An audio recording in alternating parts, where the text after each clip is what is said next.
എത്രയോ ലക്ഷം പേരിൽ നിന്ന് അല്ലെങ്കിൽ ആയിരക്കണക്കിന് ആൾക്കാരിൽ നിന്ന് ഒരാൾ എത്തിപ്പെടുന്നത്.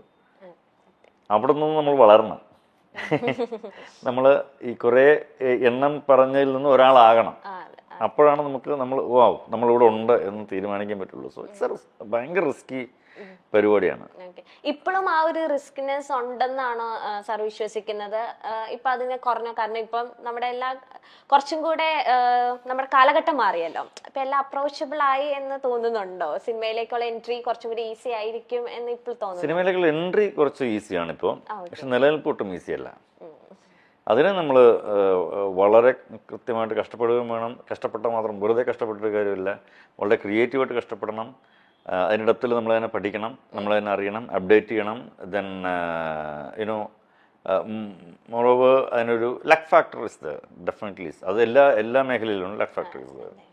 ഇപ്പോൾ നമ്മൾ ഭയങ്കര കഴിവുണ്ടായിട്ട് കാര്യമില്ലൊരു കോവിഡ് വന്നെല്ലാം പോയി പച്ച പിടിച്ച് വരുന്നൊരു സമയത്ത് അതുപോലൊരു അത്തരം സാഹചര്യങ്ങൾ വീണ്ടും വരാം. ഞാൻ പറഞ്ഞില്ലേ, വേറൊരാളെ സജസ്റ്റ് ചെയ്താൽ പോയി കഴിഞ്ഞു.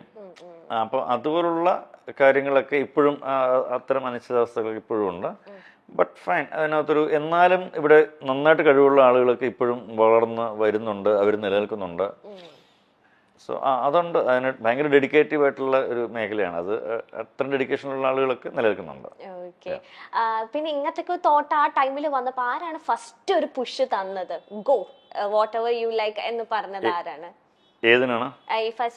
വിവാഹശേഷം ഇങ്ങനെ ഒരു ഗ്യാപ്പ് എടുത്ത് ഇങ്ങനെയൊക്കെ റെസ്പോൺസിബിലിറ്റി, ഇങ്ങനത്തെ ഒരുപാട് ചിന്തകൾ സാറിന്റെ തലയിൽ വന്നല്ലോ. ഡെഫിനറ്റ്ലി അന്ന് മഞ്ജു ആണ് അതിനകത്തൊരു കാര്യം. മഞ്ജു ഒന്നും അങ്ങനെ പറഞ്ഞില്ലെന്ന് ഞാൻ ഒരിക്കലും പോകില്ല.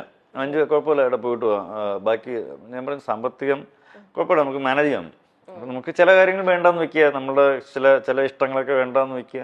അങ്ങനെ ഒരു 5-6 വർഷം ഞങ്ങളുടെ പല ഇഷ്ടങ്ങളും വേണ്ടാന്ന് വെച്ച്, യാത്രകളൊക്കെ വേണ്ടാന്ന് വെച്ച് ഞങ്ങൾ വളരെ കംഫർട്ടായിട്ട് മൂവ് ചെയ്തിട്ടുള്ളൊരു സിറ്റുവേഷൻ ഉണ്ട്. മഞ്ജു അന്ന് സീരീസ് വർക്ക് ചെയ്യുന്നുണ്ടായിരുന്നു. വീണ്ടും ജാനി ഉണ്ടായതിനു ശേഷം വീണ്ടും വർക്ക് ചെയ്യാൻ തുടങ്ങിയിരുന്നു. സോ അതിനൊക്കെ തുടങ്ങിയിട്ടേ ഉള്ളൂ. അപ്പം ഭയങ്കര ഇതല്ല.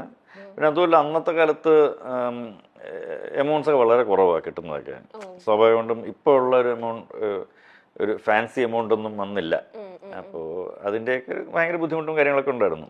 ആ ബുദ്ധിമുട്ട് ഇപ്പോഴും നമുക്കുണ്ട്. അല്ല ഇപ്പൊ എങ്ങനെയാ സാർ ഇപ്പൊ സേവിങ്സ് ഒക്കെ ചെയ്യാറുണ്ടോ? എങ്ങനെയാണ് സാറിന്റെ? ഇതിന് ഫ്ലക്ച്വേഷൻസ് എപ്പോഴും വരും. ഞാൻ ഭയങ്കര ബിസിനസ്സുകാരനല്ലാത്തതുകൊണ്ട് ആയിരുന്നില്ല, പക്ഷെ ഇനി അത് കുറച്ച് ചെയ്യണം. ഒട്ടും ബിസിനസ്സുകാരനല്ലാത്തത് കൊണ്ട് തന്നെ അത്തരം സേവിങ്സും കാര്യങ്ങളും ഡെഫിനറ്റ്ലി ഞാൻ ചിലപ്പോൾ അതിനകത്തൊരു ഭയങ്കര വലിയ പരാജയമാണെന്നാണ് എൻ്റെ വിശ്വാസം. പക്ഷേ ഞാൻ ജീവിതത്തിൽ അങ്ങനെ പരാജയപ്പെടില്ല എന്ന് ഉറപ്പിച്ച് വിശ്വസിച്ചുള്ള ഒരു കൃഷി ആയതുകൊണ്ട് തന്നെ ഞാൻ അങ്ങനെ പിന്മാറാൻ തയ്യാറല്ല. Definitely I make something. സ്വയം ഭയങ്കര കോൺഫിഡൻസ് ഉള്ള വ്യക്തിയാണോ സാർ? ഉറപ്പായിട്ടുമാണ്. ഈ കോൺഫിഡൻസ് ഓവർ കോൺഫിഡൻസ് ഇല്ല, പക്ഷെ എന്നിലുള്ള കഴിവിലും എന്നിലും ആ ഒരു വിശ്വാസം, ചെയ്യാൻ പറ്റുമെന്ന് ഉറപ്പുള്ള കാര്യങ്ങൾ നമ്മൾ ഉറപ്പിച്ച് പറയും, അത് ഞാൻ ചെയ്യുകയും ചെയ്യും. ഓക്കെ. ഇങ്ങനത്തെ തന്നെ സാറിനെ പോലെ തന്നെ അല്ലെങ്കിൽ ഇത്ര കോൺഫിഡൻസ് ഉള്ള ഒരു വ്യക്തിയാണ് പൃഥ്വിരാജ് സുകുമാരൻ. ഉറപ്പായിട്ടും എന്നെക്കാളും കൂടുതൽ കോൺഫിഡൻസ് രാജുവേട്ടന് പറയുന്ന കാര്യങ്ങളെല്ലാം എന്നെക്കാളും കൂടുതൽ നന്നായിട്ട് ബിസിനസ് അറിയുകയും ചെയ്യാം. അതെ, സത്യം. പറയുന്ന കാര്യങ്ങളെല്ലാം കറക്റ്റ് ആയിട്ട്. നിങ്ങളുടെ ആ ഒരു ഗിവ് ആൻഡ് ടേക്ക് എങ്ങനെയാണ്? ഇപ്പൊ ലൂസിഫറില് സാറ് പറയുന്നത് അത്രേ ഉള്ളൂ, നത്തിങ് എൽസ്. മനസ്സിലാക്കാൻ പറ്റും, ഉറപ്പായിട്ട് മനസ്സിലാവും. അത് പല സെറ്റ് ഞാൻ പല ഇന്റർവ്യൂസിൽ ഇത് തന്നെ പറഞ്ഞിട്ടുണ്ട്. ചില ഷോർട്സ് ഒക്കെ കഴിഞ്ഞിട്ട് എൻ്റെ എക്സ്പ്രഷൻ കാണുമ്പോൾ രാജുവിന് മനസ്സിലാവും രാജു ഒരു 1 more, അല്ലെങ്കിൽ എനിക്ക് അത് ഓക്കെ ആണെന്ന് കാരണം രാജുവിന് മനസ്സിലാവും ഓക്കെ. പിന്നെ നമുക്ക് ഇതൊരു ഭയങ്കര പ്രൊഫഷണലിസം ഉള്ള മേഖലയല്ലേ. നമ്മൾ ചില കാര്യങ്ങൾ വളരെ ഓപ്പണായിട്ട് സംസാരിക്കുന്നുണ്ട്, ഒരു തെറ്റുമില്ല എന്നുള്ളതാണ്. അപ്പോൾ രാജു എന്നോടായാലും ഞാൻ രാജുവിനോടായാലും ഇത്തരം കാര്യങ്ങളൊക്കെ സംസാരിക്കാറുണ്ട് എന്നുള്ളത് തന്നെയാണ്. അതിപ്പം രാജു മാത്രമല്ല കേട്ടോ, മേ ബി മോസ്റ്റ് ഓഫ് നമ്മുടെ എല്ലാ ആക്ടേഴ്സിനോടും നമ്മളങ്ങനെ സംസാരിക്കുന്നുണ്ട്. ഇപ്പം ജയസൂര്യ വന്നാലും ജയസൂര്യ ഞാനോട് നല്ല സുഹൃത്ബന്ധമുള്ള വിഷയമാണ്. അതിൽ പലരുമായിട്ട് ഇന്ദ്രജിത്തുമായിട്ട് ഇതൊക്കെ ഇന്ദ്രജിത്തിനടുത്തൊക്കെ ഇത് പറഞ്ഞ ചെറുതായിട്ടൊന്നിങ്ങനെ നമ്മുടെ ഒരു ഇന്ദ്ര എന്ന് വിളിച്ചിട്ട് പറയാൻ പോയി ഓക്കെ.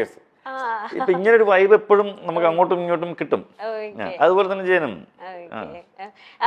സാറ് പറഞ്ഞ കേട്ടിട്ടുണ്ട്. എൻ്റെ ഒപ്പം ഏറ്റവും ആദ്യമായിട്ട് വന്ന ക്യാമറ ചെക്ക് ചെയ്യാൻ വേണ്ടി വന്ന ഡയറക്ടർ പൃഥ്വിരാജ് സുകുമാരനാണ്. ഇപ്പോഴും ആള് തന്നെയാണ്? വേറെ ഡയറക്ടേഴ്സ് വന്നിട്ടുണ്ടോ?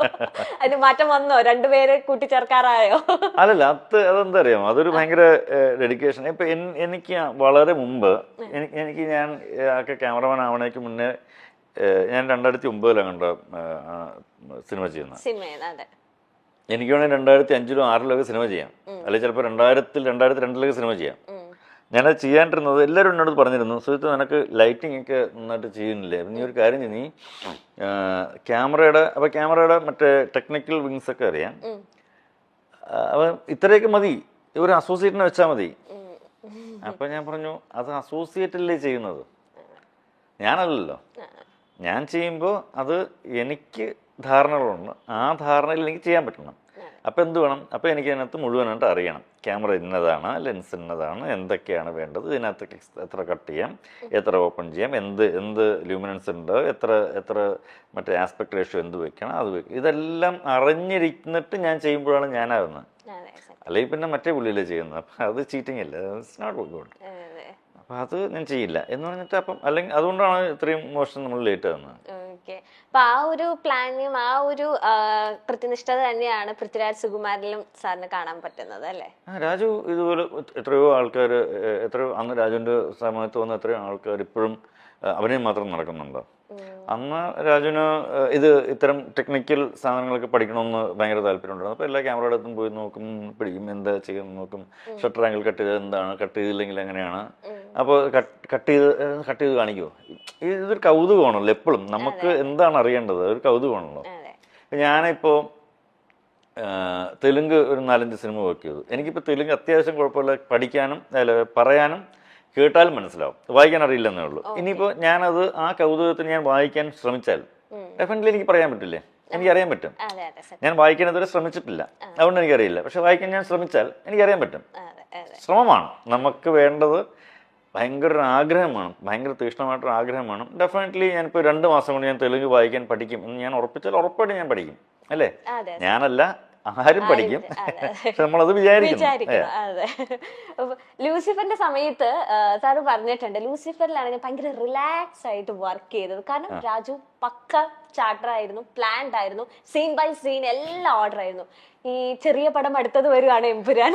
എമ്പുരാനിലും റിലാക്സ് ചെയ്ത് തന്നെയാണോ ഷൂട്ടിങ്? കാരണം എത്രയോ ലൂസിഫർ ഞാൻ കുറച്ച് റിലാക്സ്ഡ് ആയിരുന്നു, ഇതിനൊട്ടും റിലാക്സ്ഡ് അല്ലായിരുന്നു. ഇതിന് നമ്മള് ഇവിടെ സാധാരണ വിചാരിക്കും പോലെയുള്ള സീക്വൻസുകളല്ല നമുക്ക് ചെയ്യേണ്ടി വരുന്നത്. ലൂസിഫറിനകത്ത് നമ്മൾ സാധാരണ വിചാരിക്കുന്ന സീക്വൻസിനകത്തുള്ള കുറച്ച് വലിപ്പമുണ്ടെന്നേ ഉള്ളൂ. അതൊക്കെ ആർക്കും ഈസിലി നമുക്ക് കുറച്ചൊന്ന് ആലോചിച്ച് കഴിഞ്ഞാൽ, കുറച്ചൊന്ന് ഇനിഷ്യേറ്റീവ് എടുത്ത് അതിനൊത്തിരി ഹോംവർക്ക് ചെയ്താൽ നമുക്ക് എല്ലാവർക്കും മാനേജ് ചെയ്യാൻ പറ്റുന്നതാണ്. പക്ഷെ ഇത് അത്ര പെട്ടെന്ന് മാനേജ് ചെയ്യാൻ പറ്റുന്ന സീക്വൻസുകളും സിറ്റുവേഷൻസും ലൊക്കേഷൻസും അല്ല. അപ്പോൾ അതിന് കൂടുതൽ സ്റ്റഡി വേണം. അപ്പോൾ ഇതിനകത്ത് വർക്ക് ചെയ്യുന്ന രാജുവിൻ്റെ കൂടെയുള്ള സകലமான ടെക്നീഷ്യൻസ് ഇതിനകത്ത് വളരെ ഹാർഡ് വർക്ക് ചെയ്തിട്ടുണ്ട്. ഈവൻ ഞാൻ ഉൾപ്പെടെ, അതിൻ്റെ എഡിറ്റർ ഉൾപ്പെടെ, അതിൻ്റെ അസോസിയേറ്റ് ഡയറക്ടർ ബാബു ഉൾപ്പെടെ, അസിസ്റ്റന്റ് ഡയറക്ടേഴ്സ് ഉൾപ്പെടെ, നിർമ്മൽ എന്ന് പറഞ്ഞ ക്രിയേറ്റീവ് ഡയറക്ടർ ഉൾപ്പെടെ, എൻ്റെ കൂടെ വർക്ക് ചെയ്യുന്ന ഏകദേശം ഒരു 10-12 ആൾക്കാർ ഉൾപ്പെടെ, ഇത്രയും ആൾക്കാരുടെ ഭയങ്കര കോർഡിനേഷൻ ഇല്ലെങ്കിൽ ഇത് അങ്ങനെ അത്ര പെട്ടെന്നൊരു ഒരു ഒരു ഒരു വർക്കൗട്ട് ചെയ്തെടുക്കാൻ പറ്റുന്ന പ്ലാൻസ് അല്ല ഇതൊന്നും. കാര്യം നമ്മൾ ഇതുവരെ അങ്ങനെ ശീലിച്ചിട്ടില്ല, ഇതുവരെ അങ്ങനെ കണ്ടിട്ടില്ലാത്ത കുറച്ചധികം കാര്യങ്ങളുണ്ട് അതിനകത്ത്. അതൊരു ഭയങ്കര നല്ല എക്സ്പീരിയൻസ് ആയിരുന്നു. എനിവേ ഒട്ടും റിലാക്സ്ഡ് അല്ലായിരുന്നു. ഇപ്പൊ എങ്ങനെയാ അവസ്ഥ? ഇപ്പൊ ഓക്കെ. ഞാൻ പറയുന്നത് ഷൂട്ട് കഴിയുന്നവര് എല്ലാ ദിവസവും അടുത്ത ദിവസം അയ്യോ അതെന്താകും എന്നുള്ള ടെൻഷൻ ഇങ്ങനെ എപ്പോഴും കയറി വരും. ഞാൻ ലൂസിഫർ കുറച്ച് റിലാക്സ്ഡ് ആയിരുന്നു എന്ന് പറഞ്ഞത് നമുക്ക് നമ്മുടെ കൺട്രോളിൽ നിൽക്കുന്നുള്ളതുകൊണ്ടാണ്. അങ്ങനെ റിലാക്സ് പറഞ്ഞാൽ ചില്ല് ചെയ്ത് ഷൂട്ട് ചെയ്തു എന്നുള്ളതല്ല. മനസ്സിലായി. അങ്ങനെ ഒരു നല്ല ടീം ഉള്ളത് കൊണ്ടാണ് അതിന് എക്സിക്യൂട്ട് ചെയ്യാൻ പറ്റുന്നത്.